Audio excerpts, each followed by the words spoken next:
What's up, everybody? Welcome back to another episode of Live here on Keystroke Medium. I am Josh Hayes, here with my co-hosts Scott Moon and Chuck Manley. It is the 9th of March, 2020, and tonight we're going to be breaking down the first episode of True Detective Season 1. This is going to be an awesome show. Welcome to everybody that's in the live chat and watching us live. Let's see, who had the first comment here? Joaquim Oliveira had the first comment, so Joaquim gets the golf clap of appreciation. Nathan Peddle was first on YouTube, so I guess we'll give him a runners-up golf clap. Welcome. That used to be the gold standard, but I think we changed our metric some point to first comment. That's right. Attendance does count, obviously. That's right. And there will be a pop quiz, so everybody pay attention. Walt, Rick, Lauren, Tom, Jay Clifton, what's up, guys? Brian Mansur's here live. Hello, and welcome. It's going to be a really good episode. Contrary to most of our other episodes, we did research this time. Right, our combined research efforts with actual preparation like more than the last 3 years all combined altogether. That's right. You put the total hours logged in to prepare for this one. That's right. That's right. We were all really excited about this episode specifically because we all really enjoyed the first episode or the first season of True Detective. And so what we wanted to do with this episode is break it down from the standpoint of a writer and a storyteller and take those bits apart. So it's just not like you're watching it and you're like, oh, this is a really good show. I enjoyed that. We want to break it down on the writing level so we can understand why it was so good. Right. So with that being said, spoiler alert, this whole episode, if you haven't watched it and you want to watch True Detective Season 1 fresh and you don't want to, and you want to go in and just enjoy it for the show, don't watch this until after you've watched the series. Right, because we're going to ruin it. Yeah. We may actually do another episode on how they wrapped it up and different things. I don't know that breaking down every episode is necessary. But I think that we should do another one just to kind of talk about the ending and different things. Yeah. But there's so much that happens in this first episode. And really, I went back and watched it today. It's about an hour long. I took 2 hours to watch it because I was writing down notes. Almost the entire episode, I have to pause to write notes about what happened. And I took notes on almost every scene because there's so much that happens. So we're going to break that down. First, really quick, let's talk about what we had going on this week because we do like to do that every week. Scott, you're in the hot seat first. Oh, God. What have you done? So this week I finished up Reaper 10, sent it to Jeff and the editor and everybody. Started working on my Alien Invasion novel that I was almost done about 2 years ago. Did some work stuff. Went to the doctor and they said the week before when I was sick, I did in fact have influenza A. Probably not coronavirus because it's too soon, but that's it. Some interesting patrol calls and lots of kid stuff. Nice. Writing, getting up early. I've been getting up early again. For a while I was kind of letting myself sleep in another hour or two, but I'm going back to the 3 a.m. thing to get shit done. So that's about it. Did you finish up 10 yet? Reaper 10? I finished it at 90, I think 93,000 words, which is about 20,000 longer than the average Reaper because there's more to kind of wrap up. And that's an interesting experience is wrapping any series, but wrapping a 10-book series like that. And especially one that has more readers than other stuff that I've done. So I'm kind of like, people are going to notice if I screw this up. So it's kind of stressful, but it was also, a lot of fun. I think there's some really good stuff in there. I'm excited. I'm excited about what comes next too. So nice. Good times. How about you, Chuck? Oh, let's see. I'm about probably 6,000 to 8,000 words away from being done with Jack Dark Book 1. I've been doing the softball thing with my daughter. Had 3 back-to-back games Saturday and then practices out the wazoo. My son is doing his band stuff. Also, he's in theater, and they're building sets and whatnot for a performance of Phantom of the Opera that's supposed to go this week. Nice. Found out today that he was supposed to take a trip with the band to Europe.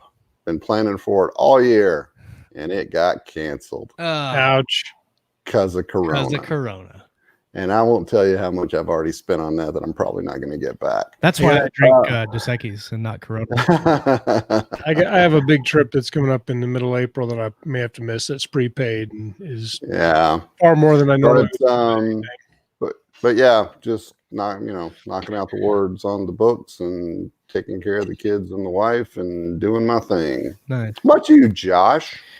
Working away on Valor 3 as always. I had a really relaxing weekend this last weekend. It was just me and the boy. My wife and Jordan went out of town for Friday and Saturday, and so me and the boy just hung around, did boy things, and relaxed. And yeah, today I had a strange day and was in the ER for a little bit, but everything worked out fine. But when you're in the hospital in the morning, it kind of ruins the whole rest of the day for doing anything. So it's all good. I'm not dying or anything, but got some stuff taken care of, and now I feel better. So now I'm ready to talk about True Detective.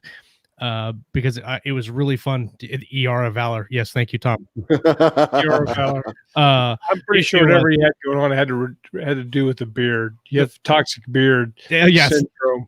Oh yes, very sure. I'm sure that'll fix everything. Shave that shit off. Matthew McConaughey of Valor. Oh, I like that. Yeah. So I took a whole crap ton of notes about this show while I was watching, and I've seen all 3 seasons, and I thought that the first season is probably the best, rivaled only by the 3rd series. Agreed. Or the 3rd season rather. And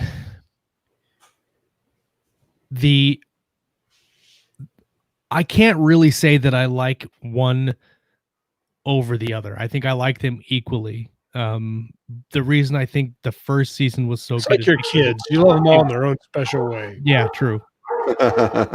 And maybe we'll do a season 3 breakdown at some point in the future.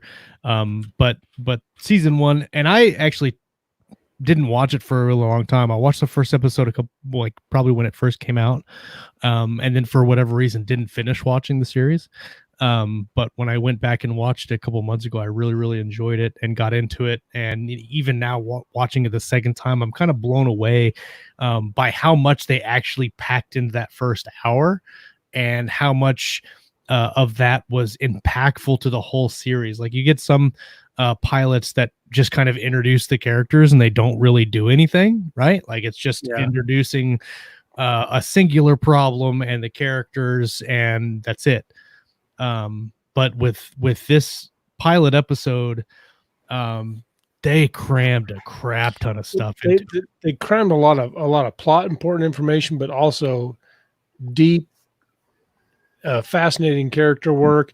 And then like the setting, the world. So we talked about world building a while back. So in this book or this series, I would talk about the law enforcement culture and stuff as a form of world building, because they had to get that right. Sure. And they really did a good job with that. You really feel like you're almost documentary style in some of the. I agree. There's a couple shows that have done really good interpretations of cop work. True Detective, except for the second season. The Wire and Bosch.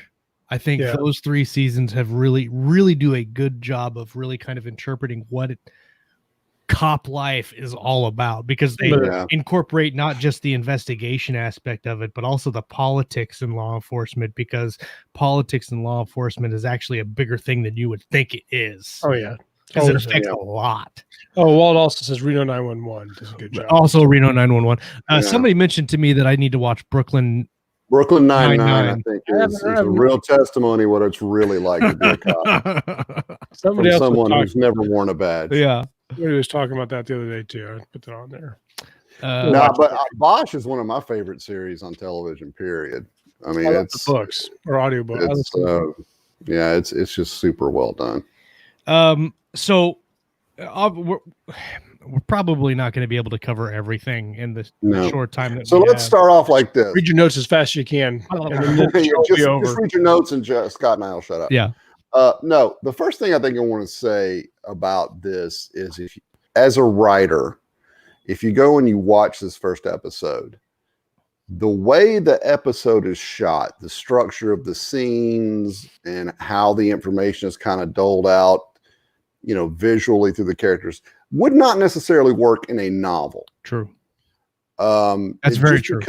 Because it's a visual medium. Right. That does not mean that there is not a lot that we can take away from this. And I think one of the points you hit on is really key to it, is that they pack all of this information into this first episode, but the information comes in the form of things that make the viewer go, well, why is that way? Mm-hmm.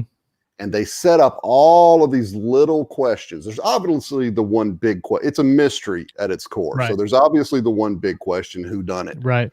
But then they add all these other little type things in there to keep the reader interested. Why is this guy this way? Why is that guy that way? How is that thing going to show up later? And that is what pulls a person, keeps them interested in the series, and keeps pulling them episode to episode. Stuff like that you can definitely take away from this, because it's little things like that are what's going to keep a reader reading, because they want to know these things too. I think when you look at a murder mystery, the number one question that people have is, like you said, the who done it. And right.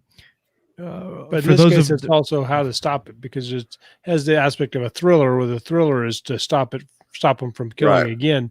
And there's a strong implication that there's going to be some more killing. They don't do something. So yeah. So for those who haven't seen it, the opening, it's not even really a prologue or anything. The opening is just kind of a mysterious, dark scene. Looks like somebody's walking, and then a fire ignites in this field, and the very next scene is a detective being interviewed on camera. And the important thing to understand about this show is that there are two distinct timelines that are happening side by side. One that is in the past, which is 1995, when this case, the Dory Lang, I think the case is called. Yeah.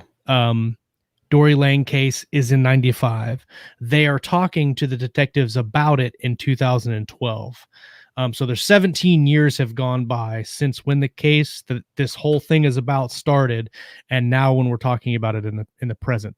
And so what Chuck is saying about the presentation, the structure of how they did this show, a lot of the information is visual. They have a lot of intercut things that happen as you're watching it. You're like, okay, why did that just happen? But there was no dialogue, and there was no context of why they showed you this particular shot. And then you don't find out till later what that shot means in the narrative. So it's a very jumpy, disjointed type presentation. But the entire thing is basically a murder mystery, right? So we get this victim at the beginning who is tied up to a tree. She's naked. She's got a antlers with some other stuff on her head, some symbols drawn on her back. It's very a ritualistic kind of setup. And so as an audience looking at this, it is not just a murder scene. Like, it's not just a dead body shot on the side of the street. It's something more than that. And so that ramps it up. Like, any murder mystery is going to be like, okay, there's a dead body who built it, but this whole thing is a lot more meaningful than just a dead body. So they've already kicked it up a notch from a writing standpoint, from just a straight murder mystery to now, okay, they killed her, but what the hell is all this other stuff? Yeah. Well, that adds the nature of the crime and the ritualistic stuff that's attached to it. That adds a kind of monstrous quality to the killer. Right. And that is going to make a viewer / reader a worthy adversary. They want that guy caught more than they would somebody that just came up and put two in the head or whatever. Right. Because there's that other monster. I don't understand why he did that kind of vibe to the character, and I think that that's a big part of somebody who's into that genre. they really want that bad guy to get caught because they don't want to think that that guy's still out in the world somewhere. And that's a principle that translates across movies and books, because what we're looking for is how to watch a movie or TV show as a writer and learn from it and improve your story craft. So what you're talking about is picking an appropriate adversary or antagonist. Right. Is a key principle that works everywhere. So they set up, you have the overarching who done it, who killed this person question. That is the core. But then you have a whole bunch of other questions that are asked throughout the episode, and I've got a whole list of them. We won't get to all of them. But there's 1, 2, 3, 4, 5, 6, 7, 8, 9, 10. There's 10 questions that I've written down that are huge to the series that get a minute of playtime in this episode. 8 of those questions are asked, and let me preface this by saying these are not questions that the detectives are asking. These are questions that the writers are setting up for the audience. And Right. as the audience, we are thinking about these questions. For instance, Right. there is in the present timeline in 2012, these two detectives don't talk to each other. And through the episode, we find out that they haven't talked to each other for 10 years and that there's been some type of falling out. So that is the question. That is another question. Why did they fall apart? Why are they not friends anymore? Why did they not talk? We get a little bit at the end closer to the end of the episode where we find out from the more centered detective that he doesn't hate the other detective. He thinks he's a great detective. He harbors no grudges, and he says that specifically. I don't harbor a grudge. So that's asking questions. What happened between these two? Yeah, detectives? what happened that there's a grudge? That sounds kind of Exactly. Yeah, why would there even be one? Why would there be a grudge? And so we know it doesn't have specifically something to do with this case. It's something else that happened. And you so know that adds something- another layer. And you know something catastrophic has happened, because you start out the first scene, the detectives are very much suit and tie, squared away. But then when you're talking about how the mediums don't match up, so the visual thing. So when you see Matthew McConaughey's character being interviewed, at first you're like, is that guy in prison? Because he's wearing like a khaki shirt and he's really just looking shaggy. He's obviously not a cop. Yeah, he is. Something has happened to him over the last 10 years. The other Harrelson's character, Marty, is.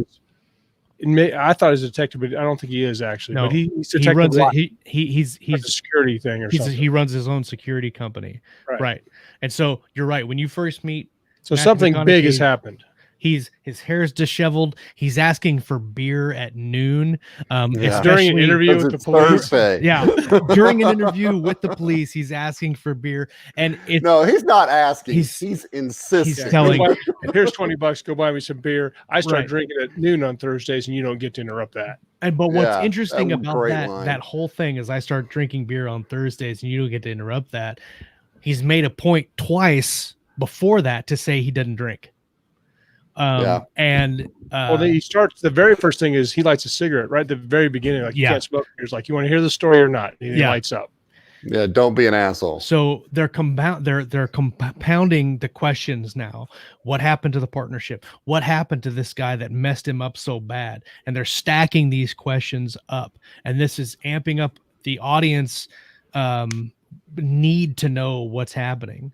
So you have the why is he drunk now? Why is he drunk at dinner? Back then, what happened?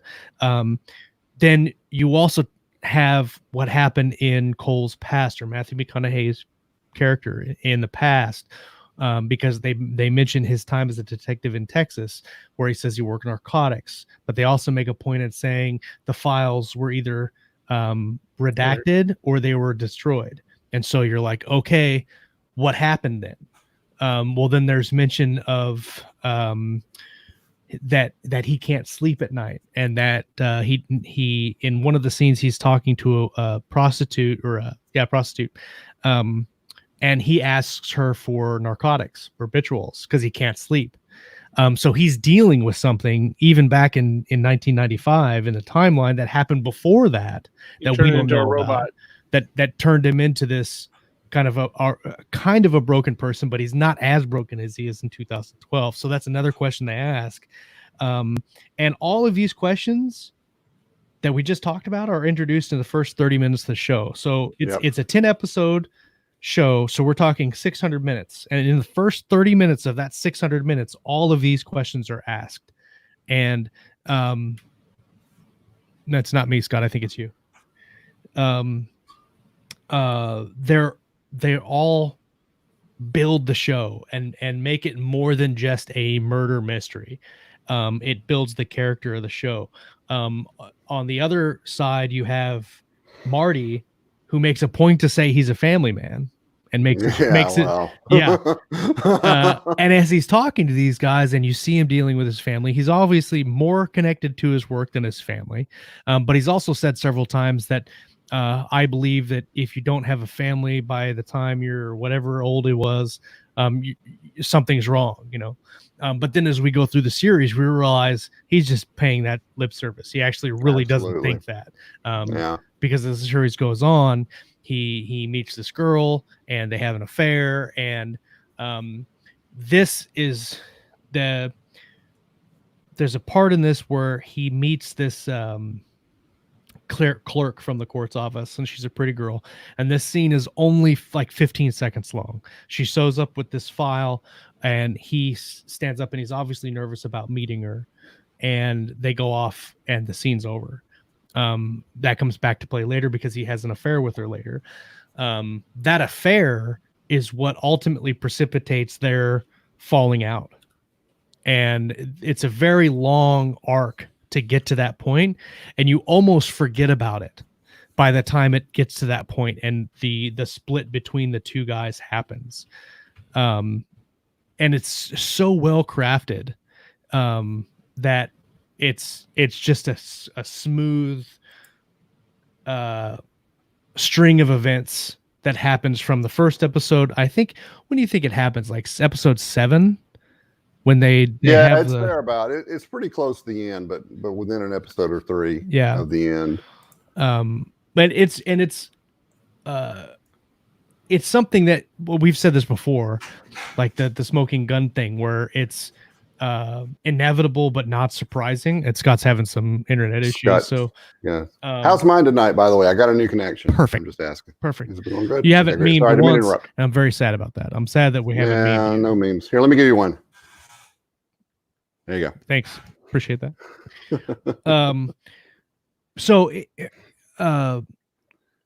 This show is just not a cop show. It's just not a murder mystery show. There's a lot of things about this show that make it really good.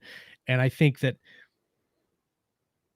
it goes to the talent of the writers who knew that it was going to be the season was going to be one arc and they could do a lot with it. And I think that's really cool. And I think that going into writing, as you write these and present these things, is, we said we can't do the structure the same way. But you can seed all of this stuff into your book, into the first 10% of your book. That you can really kind of look at the layering of what you're doing with your story. And instead of just saying, "Oh, I've got a great idea for a murder mystery," that's great, but what else can you do? You can have a great idea for a murder mystery as far as this guy got killed and he got killed in this creative way. Right. But I mean, that's okay. That's all plot. Right.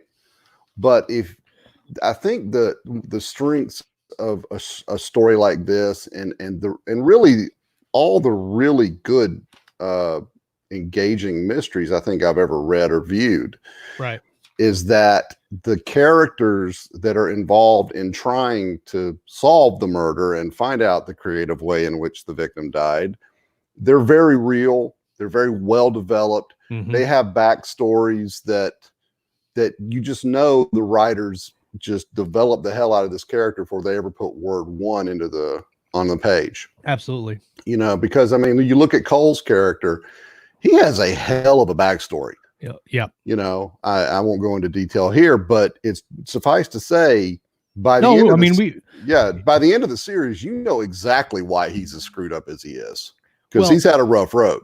And the interesting thing about that is that not only is it interesting back matter, interesting backstory to the character that we're like, oh yeah, that's why he's so messed up. But it also moves the current story forward because of the relationships he had Right. when he was in narcotics in Texas. Mhm. And basically, really quickly, when he was in narcotics in Texas, he was undercover for longer than anybody Like, else had been undercover. right. He got caught up in some really significant drug use. Was Killed a messed, bunch of dudes. yeah, he was messed up. He was so deep that he had to do things that normal undercover cops wouldn't What'd do. they say? It became a floater for any agency that needed somebody that was deep Yeah. undercover. Yep. Like Anytime whoever. they needed any kind of undercover work done, they would go to him. So they kept him under for 4 years, and it really, really messed him up. But later on, when they need to get into that world to get the information that they're looking for, he goes back into it, and he takes drugs, and he gets messed up, and they get into some certain situations, and it's just that layer. And we talked about the onion before, that you just kind of peel apart the different layers of the story, and this season is so layered well that they set the seeds for the what happens later on in the first few minutes, and they do it very quickly. And I think that's one of the cool things about this, and talking about this subject, is in your novels, if you have something that's really impactful to the story, and you can set it up with like one paragraph or one sentence in the beginning of your story, do that, because then when it happens, yeah, it's impactful anyway. But if you can set it up early and give that reader a payoff of a really like a firecracker moment, it'll just make it that much better. Yeah.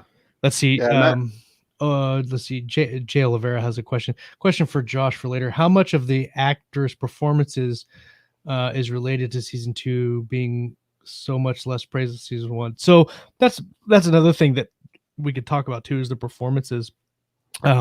With the seasons of True Detective, it's a different thing that happens every season. Different detectives, different case, and except different locations. at different It's a whole different locations. story, Yeah, really. right. A completely different thing. And the performances, they were excellent in season 1.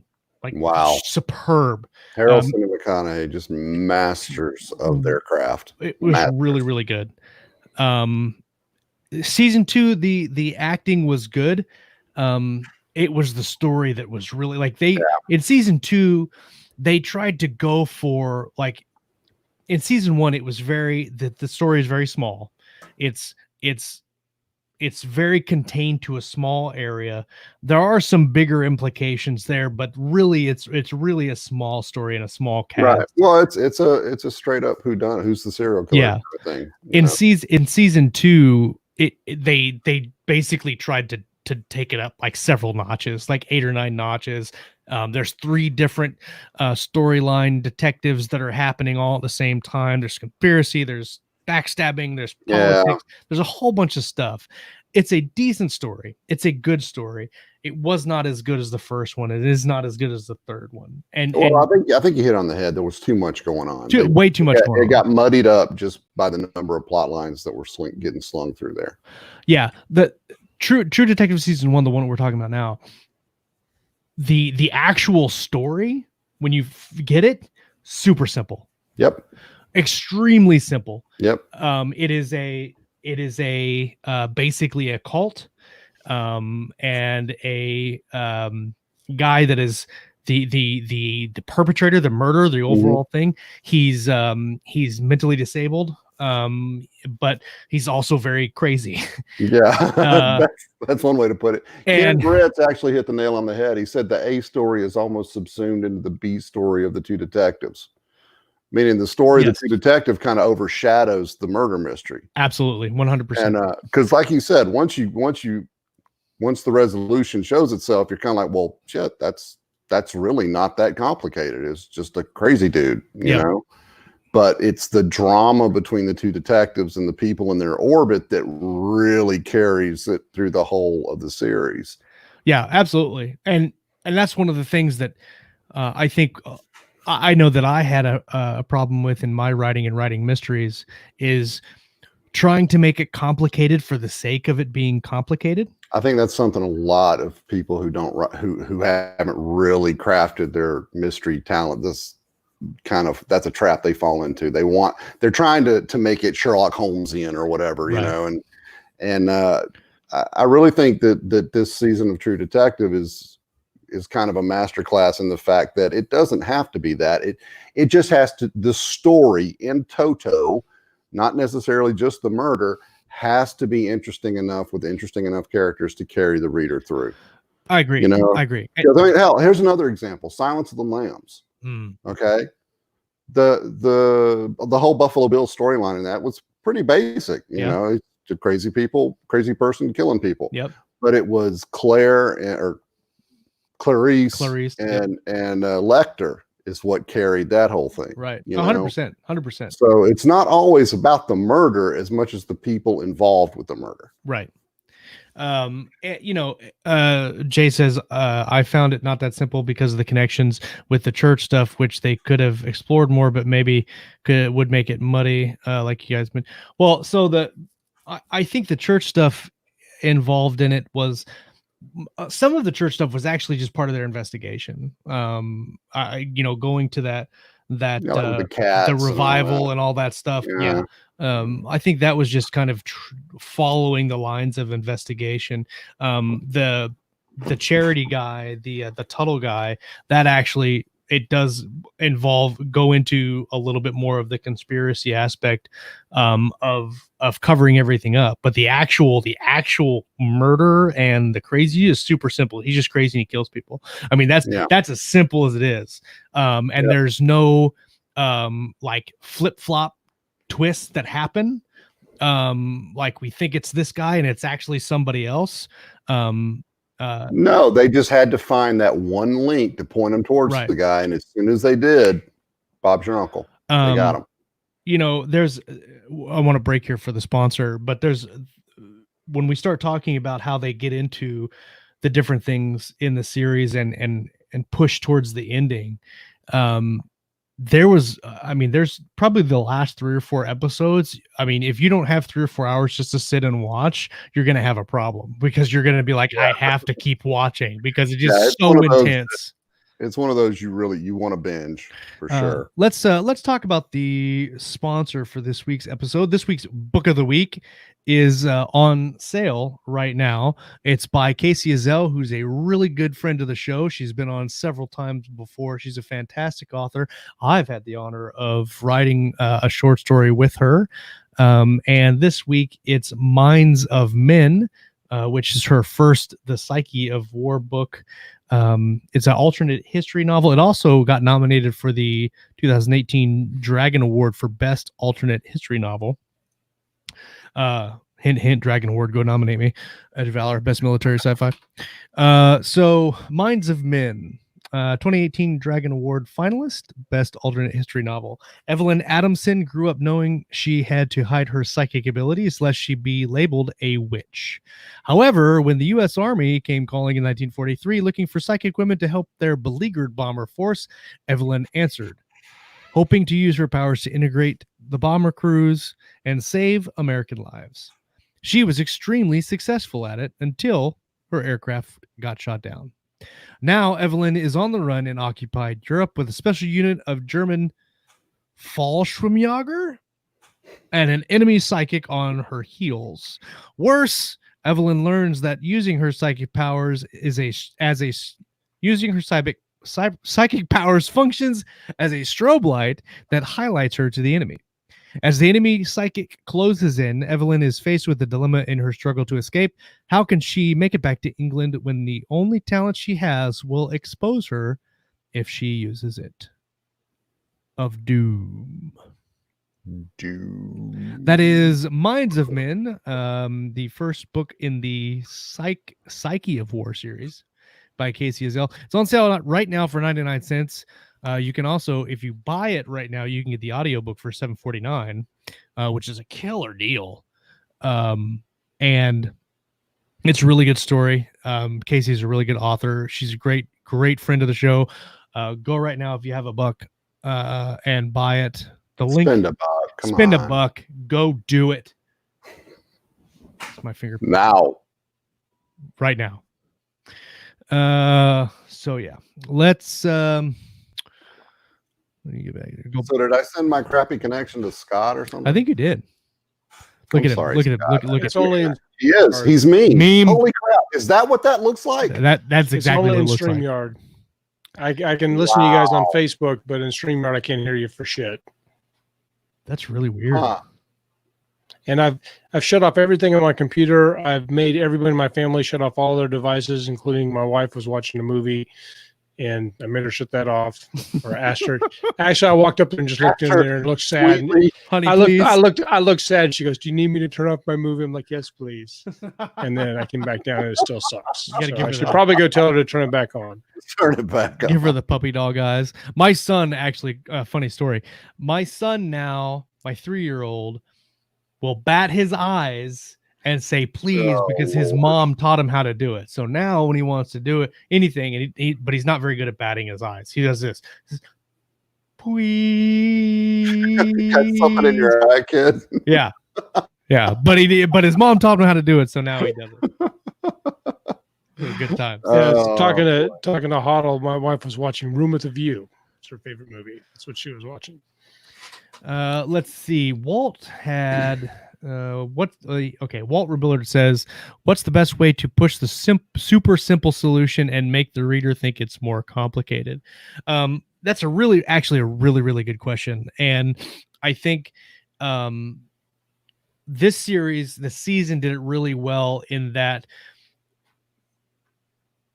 they layered it in such a way that it took them forever to get to where they needed to be. Right. Because there was so much that they investigated. For instance, they go to investigate the murder, and as they're investigating the murder, they talk to a witness, and I don't even think we get his name. It's an old guy, and they're asking about, did you hear anything funny the other night? Blah blah blah. And the guy says, "Is this about the Fontenot girl?" And they're like, I don't even know who you're talking about. And he says, she went missing like 4 or 5 years back. Didn't know if this was about her. She went missing. The family moved after that. And then the pastor, they go to this church and the pastor mentions it. And then another person that they're interviewing in the same area mentioned it. And we get this other thing that happens that doesn't have anything to do with the murder. And so now it's this kind of, it's not really a side quest because it comes up and it's related.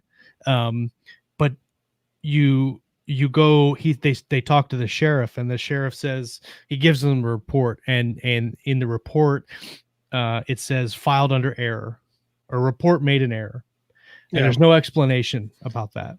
And basically the sheriff says, well, there was another sheriff that was in charge at the time, and he knew the family, and basically the girl went to live with her dad, and she wasn't really missing, and so we reclassified the case and it was squashed. The wife the mom was a drug addict, and she's gone now, but nobody really knows where the dad is. Like, it's just kind of this mystery that happens.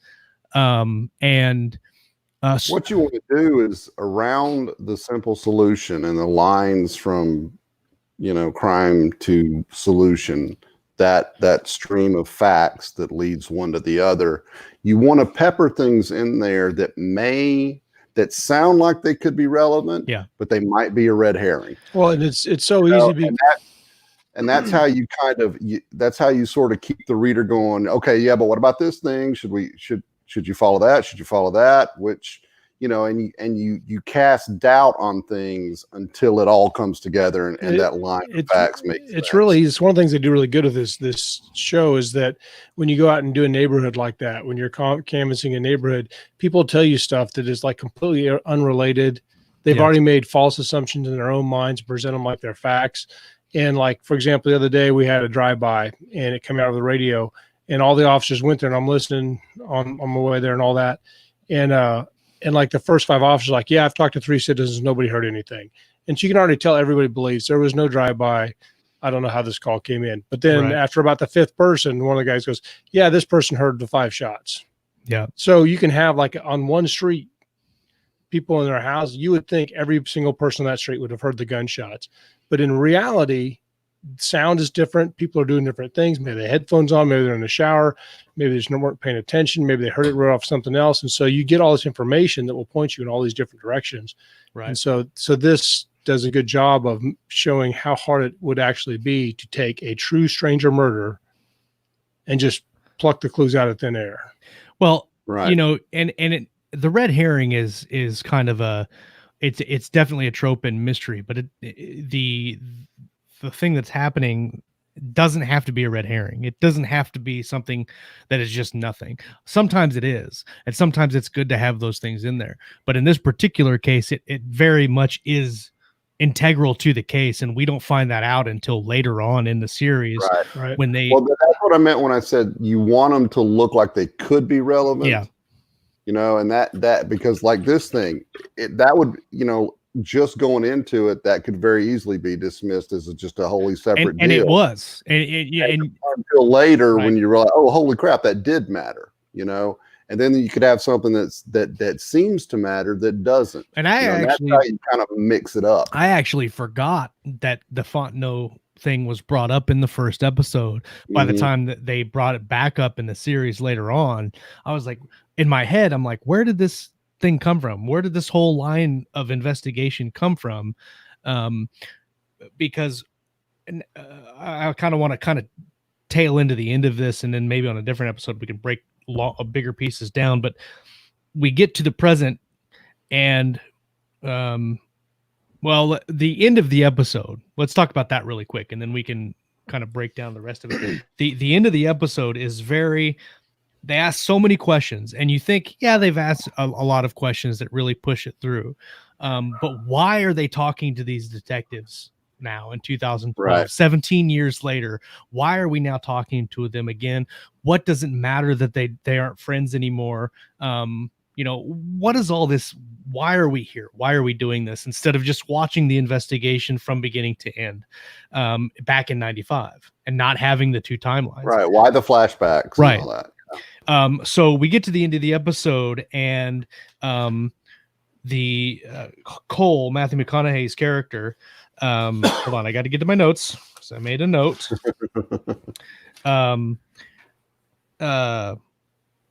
So he asked them, basically, he says, they're talking about this, and he says, I bet you want to hear about the hero shot, the place where we carried the kids out.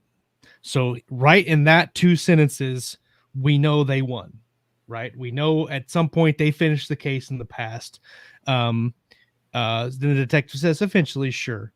And during this episode, they've also brought up this thing about Lake Charles, and we're led to believe that this Lake Charles thing is something that's happening in the present tense, and that's why they're talking to the detectives now in the present, but we don't know why. And so they show Cole a picture, and it's a picture of a similar type naked woman who is hanging with her arms out like this under, it looks like a bridge, and she's also got a crown of antlers and the symbol drawn on her. She's obviously been murdered, and they show her they show Cole this picture, and there's some conversation, and basically Cole says, you're wanting to know how can it be him if we caught him in 95? And the detective says, I figured you'd be the one to know. And then Cole says, and I quote, well, then you should start asking the right fucking questions. And then the episode ends. And then you're like, holy crap, like how this whole thing just got turned over, because now not only did we knew originally, we thought that we knew that the case was over, something else happened, but now we know the case isn't over. The case, they didn't get the guy. So Danger's still out there. What happened? Right. And obviously Cole knows something, because he's telling them to ask the right questions. So obviously we know he knows something that everybody doesn't know. And you're right. Ken Brent says it's the hook. The whole episode has been a hook. Yep. You get to the thing. It's a hook for the series. whole episode is a hook, the last line is basically when you jerk the fishing pole back to set the hook in the fish. Like it's just like click. Yeah, that's why you have to binge it. And that's why, yeah, it's really tough to just watch it because the end of every episode just keeps pulling you on. So we know that Cole knows something. And this is where when it gets to about episode 6 or 7, it's on the downslope. We start doing more things in the present, and we start figuring out a lot of things that they didn't know back in the day. And that's when this Fontenot girl comes into play, and they find this tape where she was brutalized and murdered, and that is partially why Cole is so messed up. And we learn that the reason that they're not friends anymore is that Cole slept with Marty's wife. And that is what broke up their friendship. But they come back together and they work it and they finish it together. But all the questions that they ask in that first 30 minutes, they answer by the end of the series. And I think that's what makes it such a compelling story, is because they answer every single question that they asked in a way that really kind of brings closure to the whole thing. And you're not left with, well, I'm glad they found the murderer, but what about this, and this? Right. It's not like the end of Lost. Oh yeah. Yeah. There's not a whole slew of things. And I think that is a testament to the storyteller skill, the writer skill, as to how they kind of doled out those answers over the course of the next 9 episodes. Right. You know, and I think that also goes to show that to do that, you have to plan. Oh yeah, absolutely. 100%. You know, you can't, you've got to, for especially if you're writing screenplays and, 10 episodes long, you've got to have that plotted out and storyboarded and stuff like that. And I think that if you're writing mysteries in novel form, I personally don't know that that's something you can really pants that effectively, because you've got to know the how and the who and the what before you ever start really writing it. And you've got to know how to dole out the clues and everything like that to keep the pace right for a mystery reader. So I have no idea who the screenwriter was for this thing, but they did it was Vic. I can't pronounce his last name. His first name is Vic. It starts with a P. Yeah, he did a fantastic job.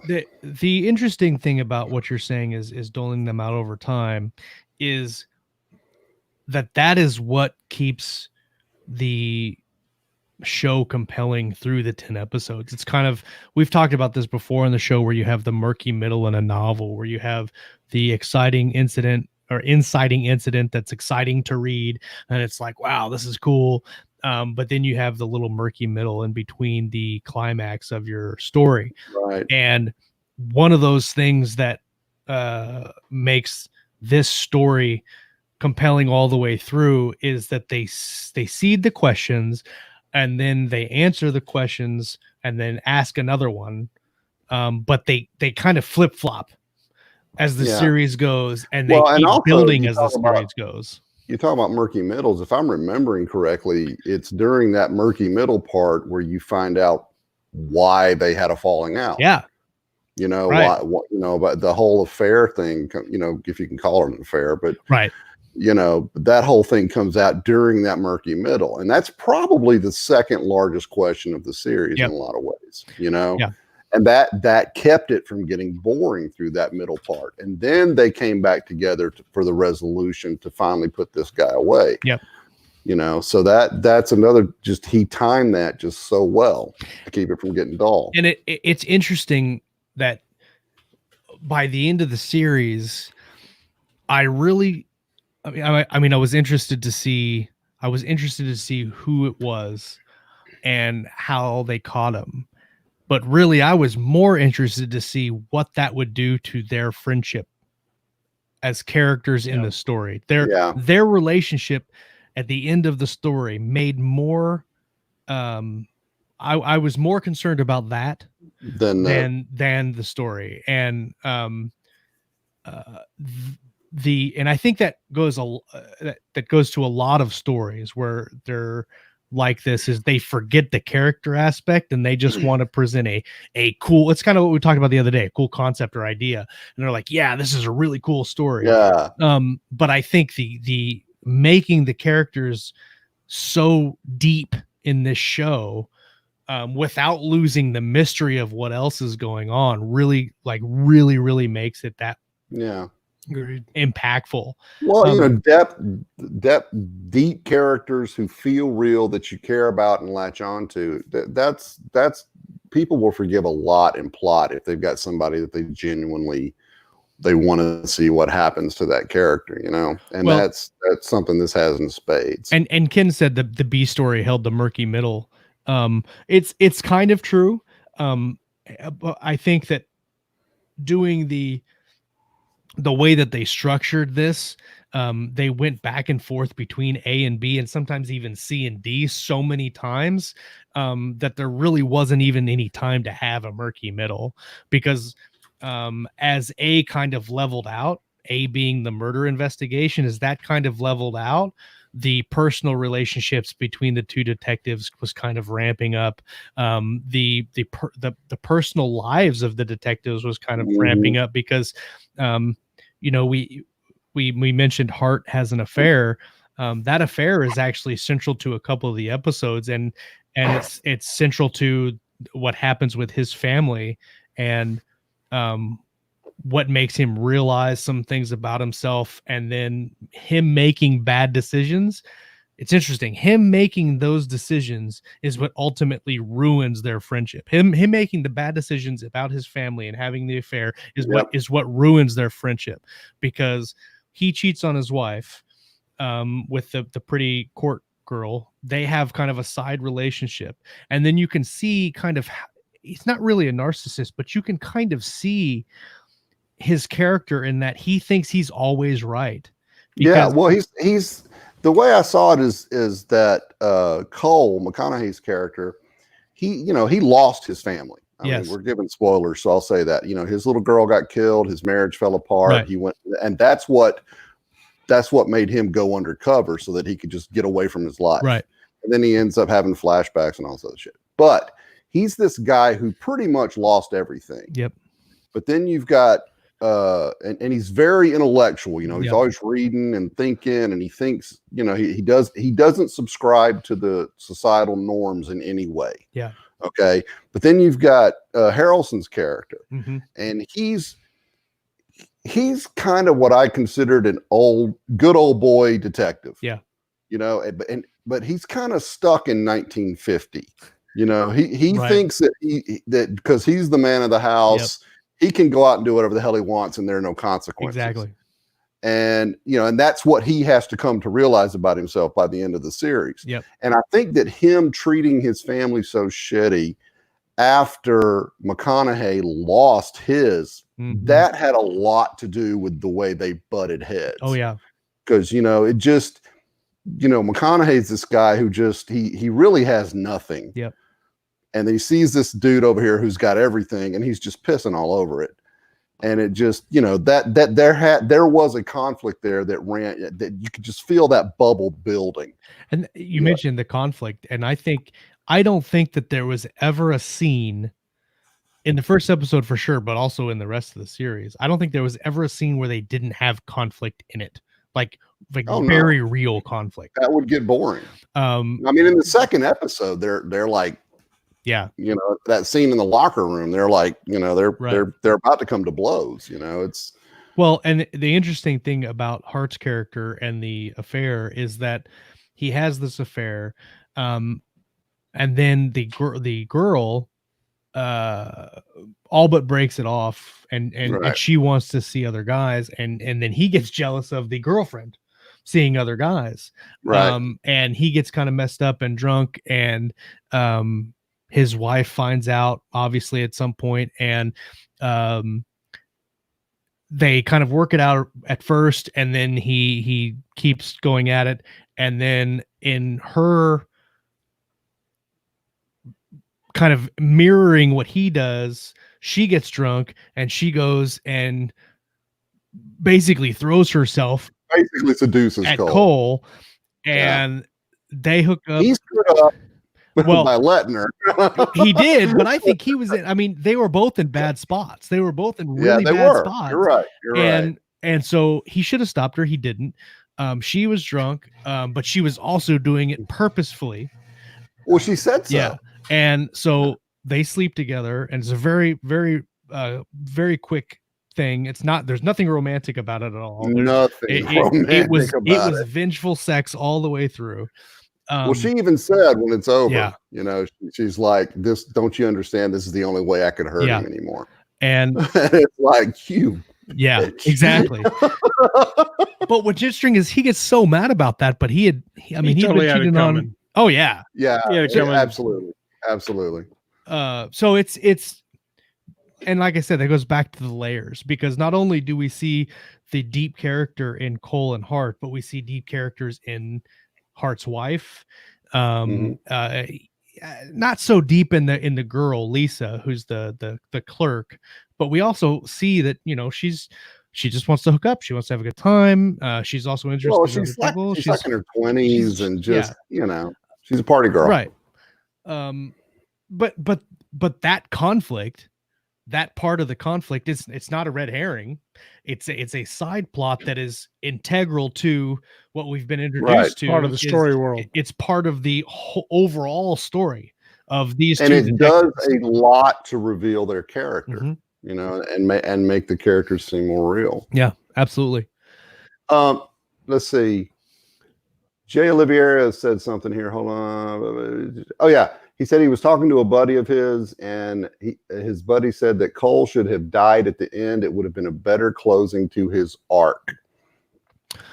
What do you think about that? I don't know that I agree with that.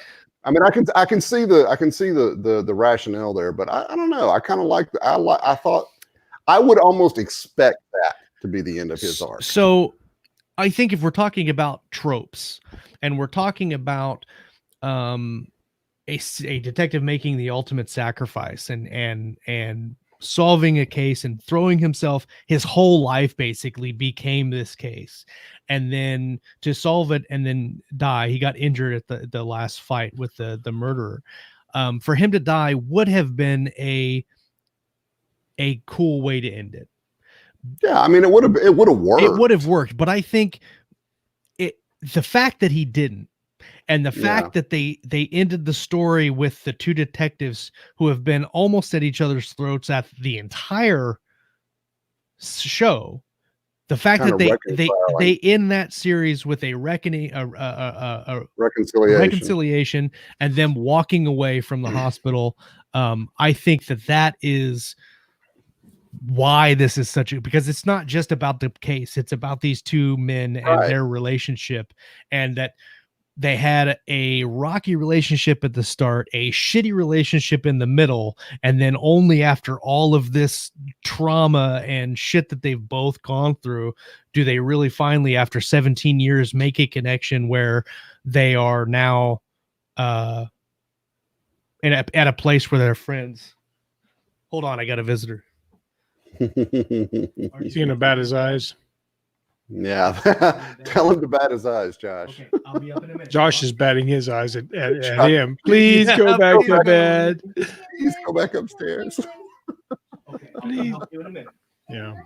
But we were talking earlier so I'm having a lot of hard times hearing everything, so I don't know when to jump in. But so in some of the things with building the drama and the red herrings, it's as simple as not over explaining stuff. I think lots of times if we just didn't have to explain every single thing that happened right when it happened, then there would be a lot more mystery and drama and tension in stories anyway. But it takes a lot of courage to go, I'm not going to explain this fact that he showed up with these flowers and he was drunk and just show it. Right. You know? Yeah. So the resisting the urge to explain is always something, no matter what genre we're looking for. Am I over explaining this? Does there unanswered questions too? Yeah. You know, that can't have any unanswered questions if you explain everything all the time. And that's one of the problems I have with a lot of epic fantasy is it's like they're trying to make sure you understand the encyclopedia of that Mhm. story Right. world, and I'm just like, you're killing me. Can you leave a little bit of Yeah. mystery in it? I don't think that they could have done this particular story in any other setting than present day, grounded in this type of like detective story. Because there's just Right. there's so many questions that they bring up in the first episode that it doesn't give the viewer time to digest anything else. Like they would not be able to digest magic systems or Yeah, well, there's so much nuance with every single aspect. You know, the way the state guys wear their windbreakers and the way they got the big the big mics. For me, I was like, well, when is this set? Oh, it's probably in the mid '90s because I could tell by the microphone, you know, right, or the radio walkie-talkie. yeah. Like I said, we barely touched the notes that I had written down.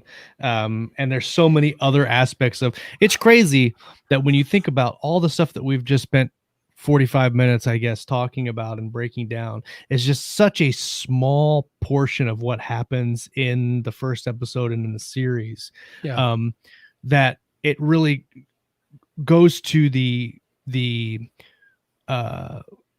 masterful storytelling that the writer did in creating this whole story, not just the murder mystery and the conspiracy and everything else that goes into it, but actually crafting a story where not only is the murder mystery interesting, but the relationships between the characters in it is interesting, and it's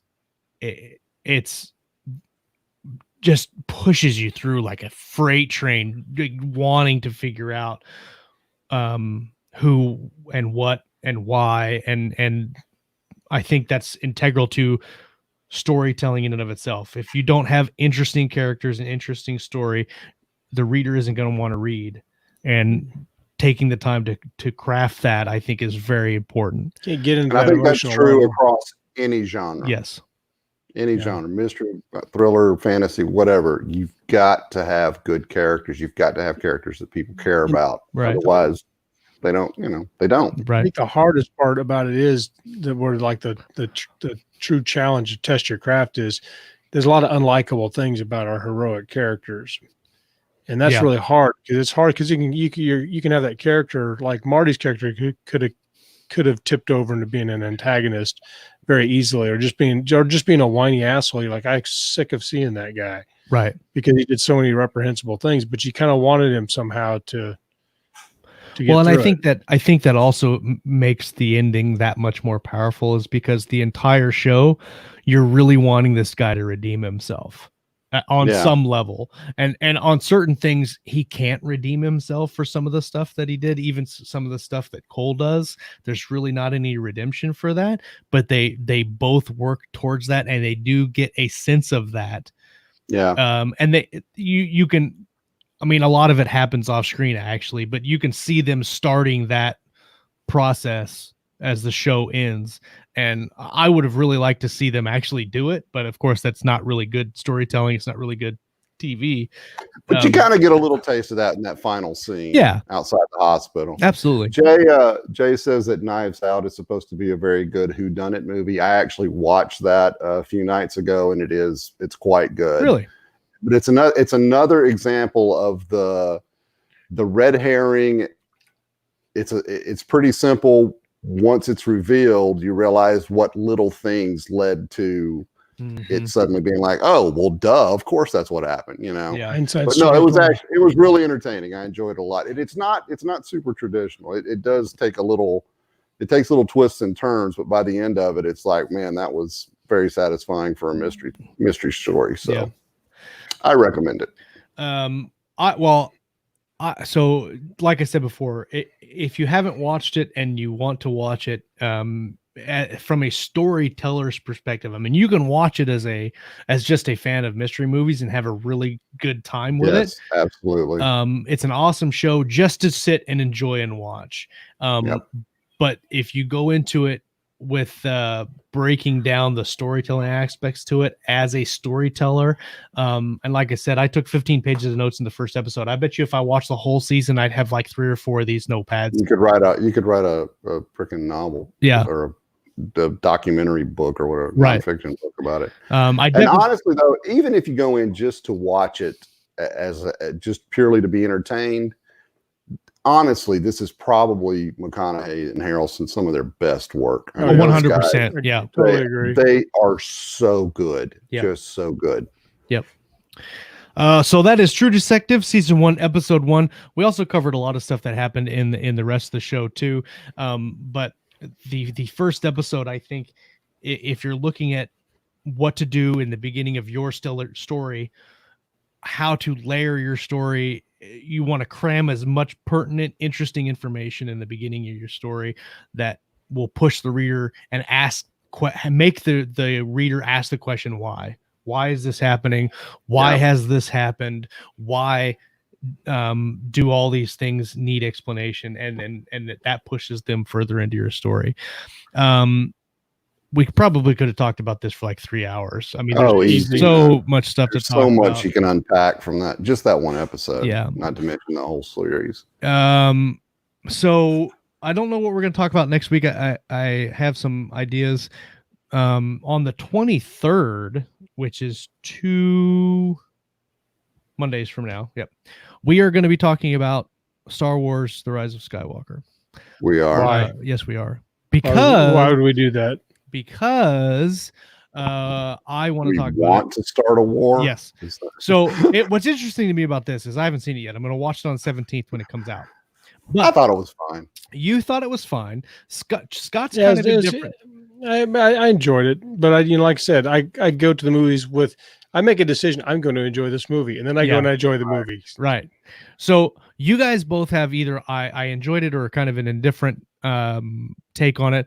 Our special guest CC Akeke is going to join us, and he flat out hates it. He hated it. And I haven't seen it yet. I'm going to watch it on the 17th when it comes out, and I think it'd be fun to talk about and discuss why the movie sucked, why we thought it was good, because we had such a good time talking about The Last Jedi when it came out. So we're going to do that, and it'll be a good time.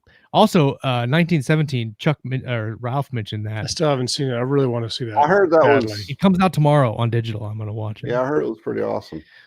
So maybe we'll be able to talk about that. This season's all about story. So whether it's a book or a movie or a TV show, we're going to be talking about a lot of it. We're going to be breaking it down to help you guys write better stories and how to write more complex, better characters, because that's what we're focused on this year. Make sure you watch Thursday nights, Lauren and Kayleen, The Writer's Journey. They have a lot of great content. The guest that Lauren is getting on this show, the CEO, is it the CEO of Pro Writing Aid? I thought that's what she said. Yeah. The CEO of is it Proof It? I can't remember. Perfect It. Yeah. She got Jonathan Mayberry on the show last Thursday or last Saturday, actually it was. Whoa, what? Yeah. She had Mulberry on? Yeah. Had on Saturday. I did not know that. Oh yeah. I was playing softball. Oh yeah. Damn it. Her and Kayleen are killing it on The Writer's Journey. I would have crashed that show so fast. That's right. That's the most awesome. Kayleen story time is going really well on Mondays. Walt is doing Coffee and Concepts tomorrow at 7:30. Make sure you tune in for that. Josh Guy is getting some storytelling episodes up. There's also a book you might be able to buy that has some Keystroke medium references. That's true. That we never mentioned, even though it's our book. That's true. You know what? We'll link that really quick. If you haven't bought it, you can go buy it because you should. The Writing Dream, Lauren wrote it and compiled it, and it is really good information for you just starting out, or even if you've been doing it for a long time. A lot of interesting tidbits and kind of inspiration and motivational things in this book. It's The Writing Dream and How to Make It Happily Ever After. Lauren wrote it. She's a kick-ass writer. Go awesome. Pick it up. I put it in the live chat. It'll be in the show notes. Everybody that watched tonight, thank you guys for coming and hanging out with us live on YouTube and on Facebook. If you have not already, and you're getting a little bit out of these shows, subscribe to us on YouTube. Give us a thumbs up. Hit the little bell because then you'll get notified when we go live, and you can come hang out with us live And that's where all the fun happens. And you can bring your 10 friends that also and bring your 10 friends. That's true. Your 10 best writing friends who you care about and you want them to succeed. That's true.